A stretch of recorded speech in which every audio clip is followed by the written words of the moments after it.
يختلف طهي لحم أضحية العيد من منطقة إلى أخرى، فهناك من يقوم بتحضير الطعام أو البربوشة، فيما يحبذ الآخرون طبق شوربة الفريك، والبعض الآخر يتلذذ بطعم الشواء.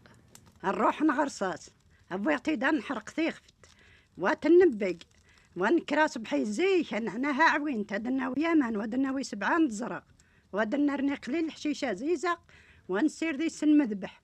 هذا نسير دي سن مذبح هذا زيني مردين وغندوش نخفت نحرق وتنبق ونعد القاسقيت بغير تشايدين وتنبق.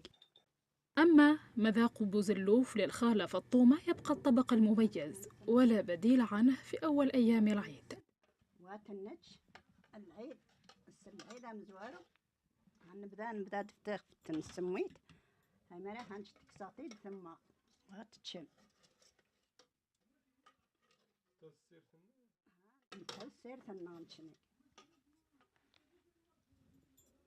السمغ يخفت العيد السام زوارو السمغ ده يخفت مرك ساطيد هم باش الفضر نهار وينو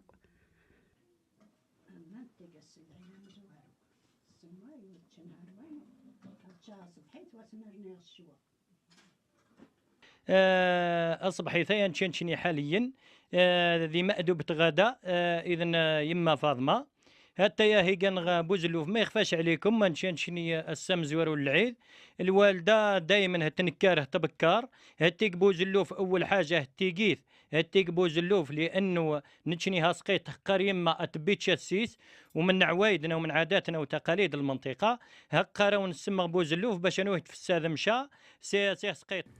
والآن يجتمع أفراد الأسرة ليتناولوا وجبة الغداء. هكذا تحافظ منطقة وراس خنشلة على عادات وتقاليد الأجداد.